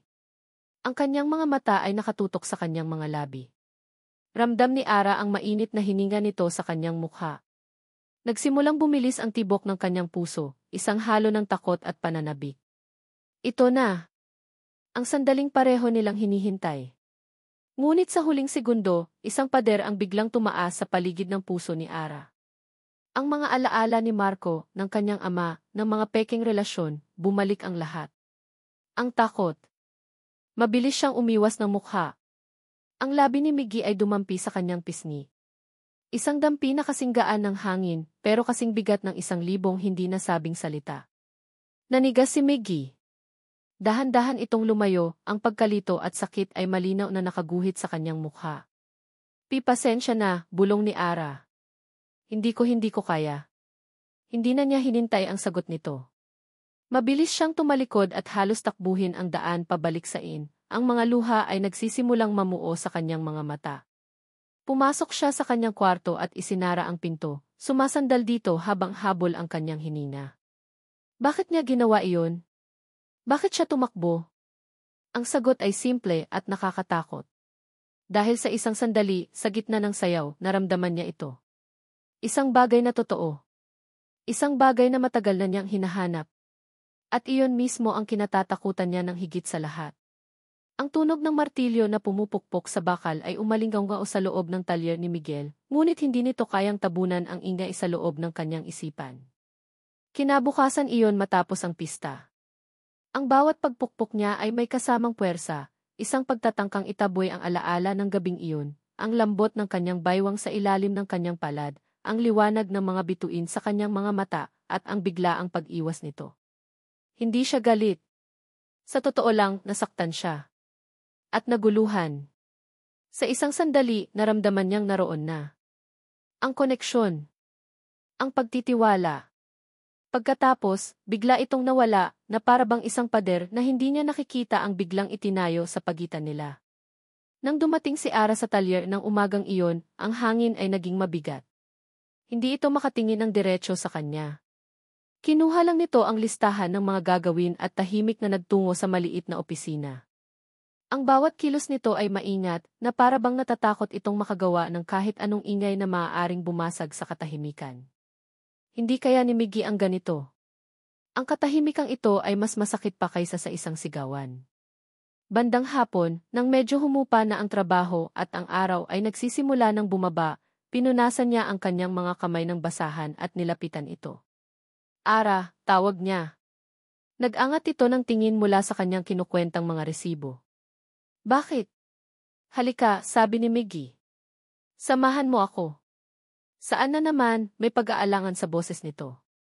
Basta. Magpahinga muna tayo sa trabaho. Hindi na niya ito hinintay na tumanggi. Nauna na siyang maglakad palabas, umaasang susunod ito. Pagkalipas ng ilang sandali, narinig niya ang mga yapak nito sa likuran niya. Naglakad sila ng walang imikan, palabas ng bayan at patungo sa isang pamilyar na daan na papunta sa dalampasigan. Ang tunog lang ng kanilang mga tsinelas sa graba at ang malayong alon ang maririnig. Nang makarating sila sa dalampasigan, ang araw ay isa ng malaking kahel na bola na malapit ng lumubog sa dagat. Kakaunti ang tao. Ang hangin ay malambing. Umupo si Miggy sa buhangin. Pagkaraan ng ilang sandali, umupo rin si Ara sa tabi niya, may sapat na distansya sa pagitan nila. Tungkol kagabi.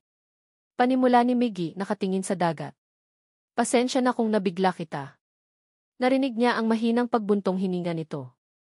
Hindi ako dapat ang humingi ng pasensya. Ewan ko ba kung anong nangyari sa akin. Doon, sa pagkakataong iyon, gusto niyang sabihin ang lahat. Gusto niyang sabihin, Miguel Reyes ang pangalan ko. May-ari ako ng isang malaking kumpanya. At nagtatago ako dito dahil takot akong masaktan ulit.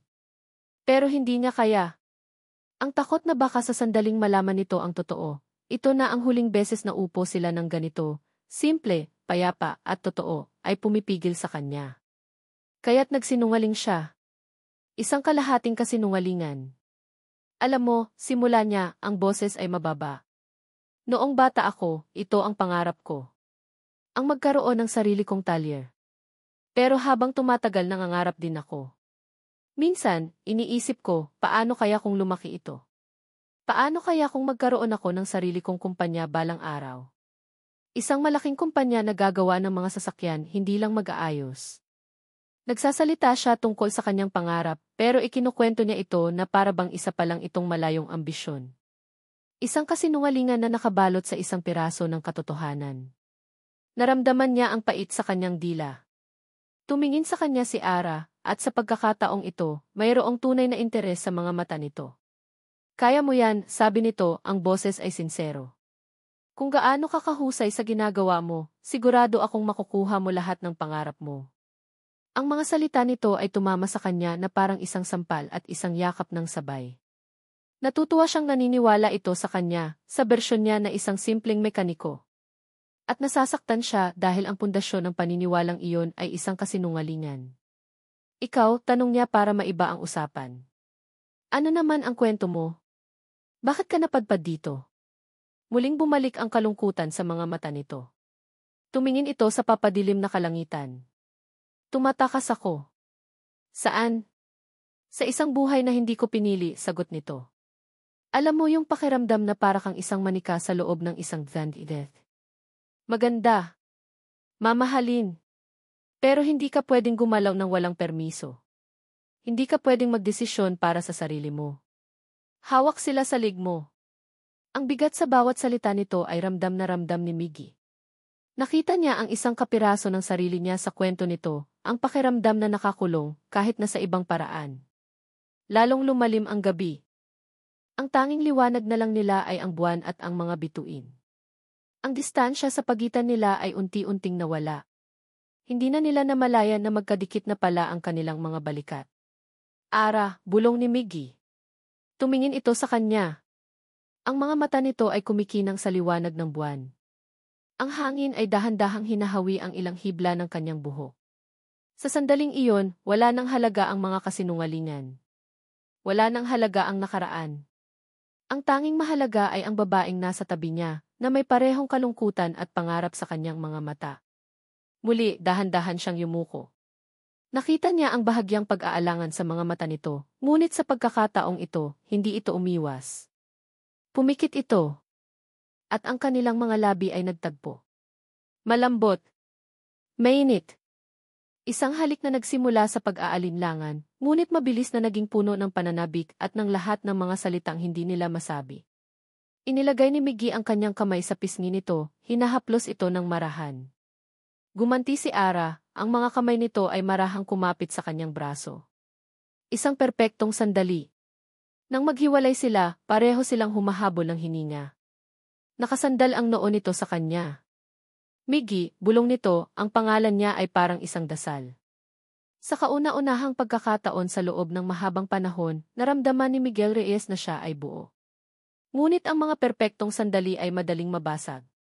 Habang naglalakad sila pabalik, magkahawak kamay sa ilalim ng buwan, isang mahinang pag-vibrate ang naramdaman ni Miggy mula sa kanyang bulsa. Hindi ang lumanyang telepono na ginagamit niya sa talyer. Ang isa. Ang smartphone na palagi niyang itinatago. Ang koneksyon niya sa kanyang totoong buhay. Isang malamig na kaba ang biglang gumapang sa kanyang dibdib. Mabilis niyang binitawan ang kamay ni Ara at kinapa ang telepono sa kanyang bulsa. Itinatago ito sa kanyang likuran. Sa isang mabilis na sulyap, nakita niya ang pangalan sa screen. Alonzo, ang kanyang vice president. Si Alonzo, na hindi marunong tumawag kung hindi ito isang emergency. Biglang bumalik si Miggy sa realidad. Siya si Miguel Reyes, At ang babaeng kahahalik lang niya ay si Ara, na naniniwalang siya ay isang hamak na mekaniko. Mabilis niyang pinindot ang silent button, ang kanyang puso ay kumakabog ng malakas. Nag-angat siya ng tingin kay Ara, na nakatayo ilang hakbang ang layo, nakatingin sa kanya ng may pagtataka. Ano iyon? Tanong nito. Ngumiti si Miggy, isang peking ngiti na sana ay hindi nito nahalata. Oh, wala. Alarm ko lang. Paalala na kailangan ng isara ang talyer. Tumango si Ara, pero nakita ni Miggy ang bahagyang pagkunot ng noo nito. Isang butil ng pagdududa. Habang nagpapatuloy sila sa paglalakad, ang init ng halik ay napalitan ng lamig ng takot sa puso ni Miggy. Alam niya, sa sandaling iyon, na naglalaro siya ng apoy. At ang mga lihim, gaano man kahusay itago, ay laging may paraan para lumabas. Ang halik na iyon sa dalampasigan ay nagpabago ng lahat para kay Arabella. Ang dating mabigat na hangin sa pagitan nila ni Miggy ay napalitan ng isang magaan at kuryusong enerhiya. Ang mga simpleng good morning tea ay may kasama ng nakaw ng ngiti.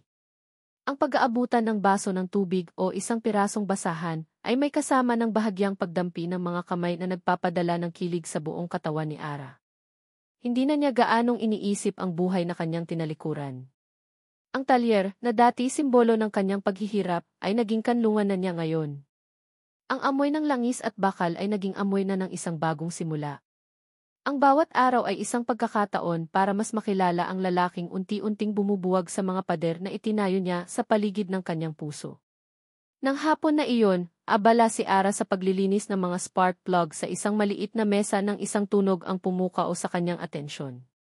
Isang tunog na hindi nababagay sa San Ildefonso. Ang marangyang ugong ng isang mamahaling makina. Napatingin siya sa labas. Isang makintab na itim na sedan, isang modelong alam niyang nagkakahalaga ng milyon-milyon, ang dahan-dahang pumarada sa harap ng talyer. Nangunot ang kanyang noo. Sino ang maliligaw na mayaman sa lugar na ito? Bumukas ang pinto ng kotse at isang lalaki ang bumaba. Nakasuot ito ng isang perpektong plansadong business suit, kumikinang ang kanyang katad na sapatos, kahit na tumatapak ito sa maalikabok na lupa. Mukha itong palabas sa isang magazine, hindi isang bisita sa isang lumang talyer. Naglakad ito papasok, ang mga mata ay naghahanap. Nakita nito si Miggy na abala sa ilalim ng isang itinaas na kotse. "Migs," masiglang bati ng lalaki. Lumingon si Miggy, at sa isang iglap, nakita ni Ara ang pagbabago sa kanyang mukha. Isang mabilis na pagdaan ng gulat na agad na palitan ng isang pilit na ngiti. Mabilis siyang lumabas mula sa ilalim ng kotse at pinunasan ang kanyang mga kamay. "Alonzo! Anong ginagawa mo dito?" sabi ni Miggy, ang boses ay maihalong pagtataka at kaba. "Napadalaw lang." "Kamusta ang pagbaa, ang bakasyon mo?" sabi ni Alonzo, pero bigla itong natigilan sa kalagitnaan ng salita. Napansin nito si Ara na nakatayo sa gilid. Ang mga mata ni Alonzo ay bahagyang nanlaki. "Akala ko ba? Sergi." Ang salitang iyon, Sergi, ay lumabas na parang isang pagkakamali, isang salitang hindi sinasadyang mabitawan pero puno ng kahulugan. Agad na humakbang si Miggy at inakbayan si Alonzo, medyo malakas na para bang isang babala. "Huwag mo na akong tawaging sir dito, tol. Nakakahiya.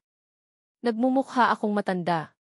Tumawa si Miggy, pero ang tawa ay hindi umabot sa kanyang mga mata. Tumingin si Miggy kay Ara, na nakatayo pa ring tahimik at nagmamasid. "Ara, pinsan ko nga pala, si Alonzo. Galing pa tong Manila." "Pinsan?" Tumingin si Ara kay Alonzo. Tumango ito sa kanya, ngumiti ng formal, pero ang mga mata nito ay puno ng kuryosidad at pagkalito. Hindi ito ang tingin na ibibigay mo sa katrabaho ng pinsan mo.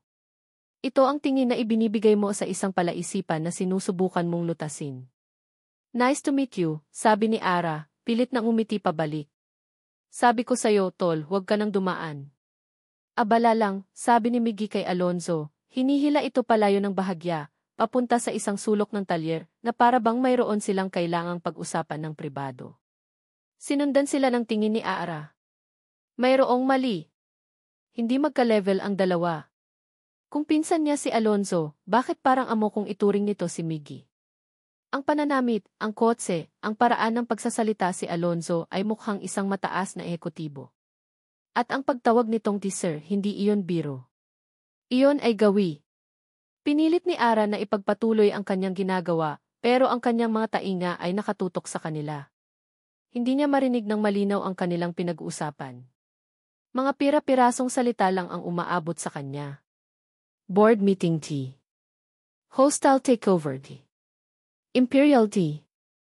Mga salitang walang lugar sa isang talyer sa probinsya. Mga salitang pamilyar sa kanya, mga salitang bahagi ng mundong kanyang tinalikuran. Naramdaman niyang nanlamig ang kanyang mga kamay. "Sino ka ba talaga, Miggy?" Hindi nagtagal si Alonzo. Pagkatapos ng kanilang pribadong usapan, nagpaalam na ito. Bago ito sumakay sa kotse, lumingon ito kay Miggy at sinabing, "Mag-iingat ka dito, Miss Migs. Tawagan mo ako kung may kailangan ka." At umalis na ito, nag-iwan ng isang ulap ng alikabok at 1,000 tanong sa isipan ni Ara. Hindi na naging pareho ang pakiramdam sa talyer ng hapong iyon. Ang gaan ay nawala, napalitan ng isang hindi nakikitang tensyon. Sinubukan ni Miggy na magbiro, na ibalik ang dating sigla, pero ramdam ni Ara ang pag-iwas sa mga mata nito. Gabi na nang magpasya siyang umuwi. Ang buwan ay maliwanag, katulad ng gabing naghalikan sila sa dalampasigan. Ngunit ngayon, ang liwanag nito ay tila nagbibigay lang ng anino sa mga pagdududa sa kanyang puso. Habang naglalakad siya sa madilim na daan pabalik sa inn, napadaan siya sa likod ng talyer. Nandoon ang maliit na bahay na inuupahan ni Miggy. Bahagyang bukas ang bintana at mailiwanag mula sa loob. At narinig niya ang boses ni Miggy. May kausap ito sa telepono. Hindi niya sinasadyang makinig. Pero ang kanyang mga paa ay kusang huminto. Isang bahagi niya ay gustong magpatuloy sa paglakad. Huwag alamin. Manatili sa matamis na kamangmangan. Pero mas malakas ang bahaging gustong malaman ang totoo. Dahan-dahan siyang lumapit, nagtatago sa anino ng isang malaking puno ng mangga. Hindi niya marinig ang buong usapan. Mga salita lang. Ngunit ang mga salitang narinig niya ay sapat na para manlamig ang kanyang buong katawan. Alam ko delikado pero hindi pa ngayon ang tamang panahon. Isang mahabang katahimikan. Kailangan kong malaman kung totoo ba siya, kung hindi siya katulad ng dati. Kailangan kong malaman kung totoo ba siya. Ang mga salitang iyon ay tumusok sa puso ni Ara na parang mga bubog. Siya. Siya ang pinag-uusapan. Lahat ng ito, ang pag-aalaga, ang mga ngiti, ang sayaw, ang halik, isa lang palang pagsubok. Napaatras siya, ang isang kamay ay napahawak sa kanyang bibig para pigilan ang isang hikbi na gustong kumawala. Ang lamig na kanina ay gumagapang lang sa kanyang mga kamay ay tila yelo na ngayong bumabalot sa kanyang buong katawan, mas malamig pa kaysa sa gabing nasiraan siya sa gitna ng kalsada. Isang pagsubok. Para malaman kung kitotoo ba siya. Ang buong buhay niya, sinusukat siya ng mga tao base sa yaman ng kanyang pamilya. Ang bawat kilos niya, ang bawat ngiti, ay may katumbas na halaga sa mata ng iba. Kaya siya tumakas. Tinalikuran niya ang lahat ng iyon para makahanap ng isang bagay na dalisay. At ngayon, ang lalaking inakala niyang iba, ang lalaking sinimulan niyang mahalin para sa kanyang pagiging simple at totoo, ay ginagawa rin pala ang parehong bagay. Sa mas tuso at mas masakit na paraan. Biglang nag-iba ang lahat sa kanyang isipan. Bawat alaala nila ay nabahira ng laso ng pagdududa. Ang pag-aalok niya ng trabaho sa talyer, iyon ba ay kabaitan, o paraan para mapanatili siyang malapit, isang spesimen sa ilalim ng kanyang obserbasyon? Ang pagtatanggol niya sa kanya sa pista, iyon ba ay pag-aalala, o bahagi ng pag-arte para makuha ang kanyang tiwala? At ang halik? Ang halik sa dalampasigan na nagpatunaw sa kanyang puso, iyon ba ay isa lang data point sa kanyang eksperimento? Ang pagdating ng pinsan niyang si Alonzo. Ang mamahaling kotse. Ang mga salitang "Sir, take over, Imperial." Lahat ay nagsimulang magkabit-kabit sa kanyang isipan, bumubuo ng isang larawan na hindi niya gustong makita. Isang larawan ng panlilinlang. Hindi na niya kayang marinig pa. Bawat segundo na mananatili siya roon ay parang isang karayom na lalong bumabaon sa kanyang puso. Tumalikod siya, ang mga paa ay halos walang tunog sa damuhan at tumakbo. Tumakbo siya palayo sa bintanang iyon, palayo sa boses na iyon, palayo sa kasinungalingang akala niya ay katotohanan. Hindi niya namalayan kung paano siya nakarating pabalik sa inn. Ang tanging alam niya ay nasa loob na siya ng kanyang kwarto, nakasara ang pinto, at nanginginig ang kanyang mga tuhod. Ang maliit na kwartong iyon, na dati naging simbolo ng kanyang bagong kalayaan, ay tila isa na namang kulungan. Ang apat na sulok nito ay tila lumiliit, sinisiksik siya, kasama ng mga tanong na walang sagot. Sino si Miggy? Sino si Alonzo? Ano ang ibig sabihin ng Key Imperial? At ang pinakamasakit sa lahat, ano ang ibig sabihin ng Key katulad ng dati? May iba pa bang babae na dumaan sa ganitong pagsubok at nabigo? Nakatitig siya sa salamin pero hindi niya makilala ang sarili. Nakita niya ang isang babaeng muling naging tanga. Isang babaeng nagtiwala at muling nasaktan. Pero sa likod ng sakit, isang bagong damdamin ang nagsimulang umusbong. Isang malamig at matigas na damdamin. Galit. At isang determinasyon na malaman ang buong, nakapangingilabot na katotohanan. Hindi na siya tatakbo. Sa pagkakataong ito, haharapin niya ang multo, kahit na anong sakit pa ang idulot nito. Kinabukasan, nagyaya si Miggy naman ng halian sa labas. Bawi ako sayo, sabi niya, habang pinupunasan ang kanyang mga kamay matapos ayusin ang isang motorsiklo.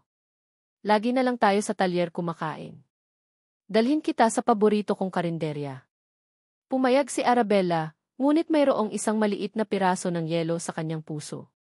Ang bawat ngiti ni Miggy, ang bawat pagbibiro, ay tinitimbang na niya ngayon. Ang bawat kilos ay sinusuri niya. Totoo ba ito? O bahagi ng pagsubok? Ang sakit ng pagdududa ay mas masahol pa sa sakit ng katotohanan. Umupo sila sa isang maliit na mesang plastik sa loob ng maingay at abalang karinderya ni Aling Sabel. Amoy ng inihaw na liempo at kumukulong sinigang ang nasa hangin. Ito ang mundo ni Miggy. Simple, magulo, at sa paningin ni Ara, ay isang perpektong entablado para sa isang kasinungalingan. 2 order ng adobo at 2 kanin, Sabel, sigaw ni Miggy. At 2 malamig na Coke. Ang lakas mo talagang kumain, Miggy, sagot ni Aling Sabel mula sa kusina. Umiti si Miggy kay Ara. Huwag kang mag-alala, masarap ang luto niyan. Pinilit ni Ara na umiti pabalik. Sana totoo to, bulong ng isang bahagi ng kanyang puso. Sana ako lang ang paranoid. Sana ikaw talaga yan. Habang kumakain sila, ikinukwento ni Miggy ang tungkol sa isang customer na gustong ipa-convert ang tricycle nito para maging parang Batmobile.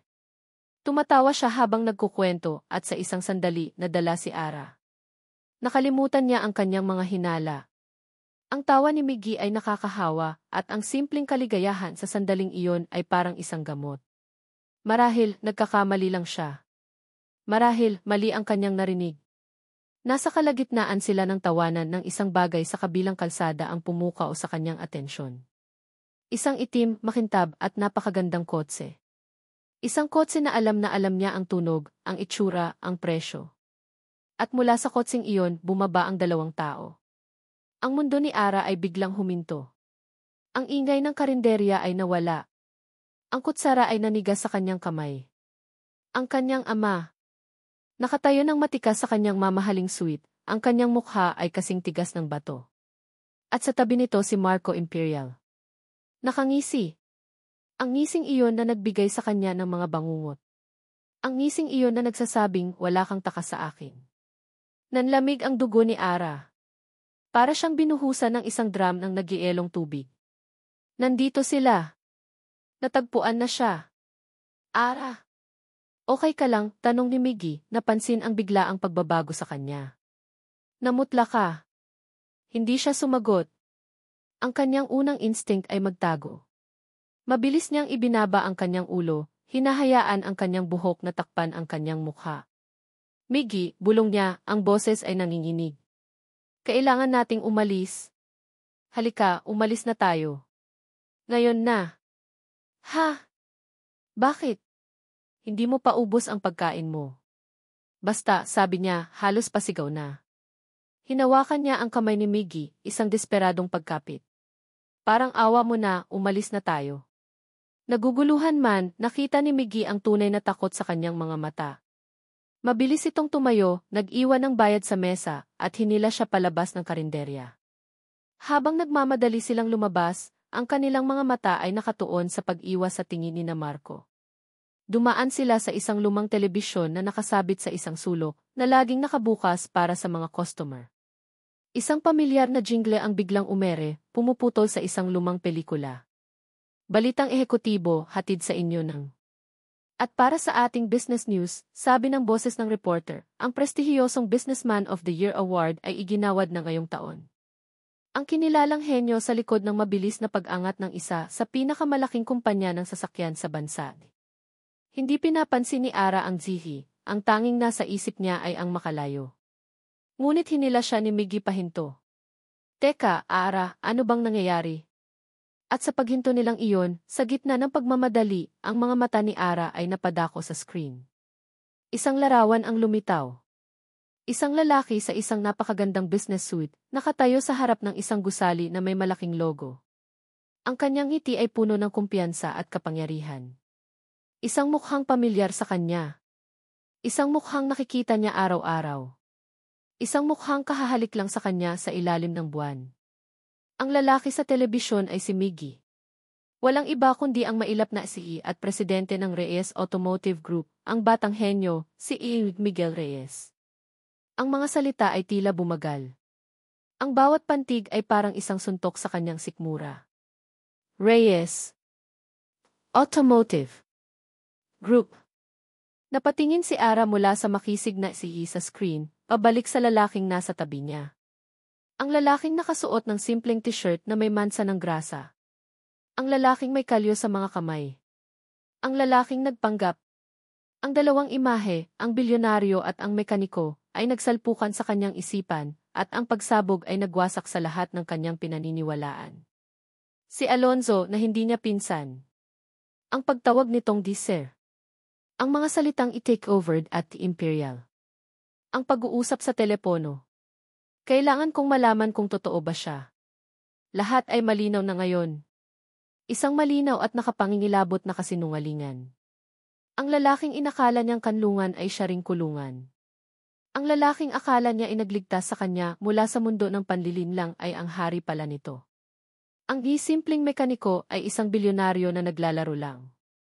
At siya, si Arabella de la Vega, na tumakas mula sa pagiging isang premyo, ay naging laruan lang pala.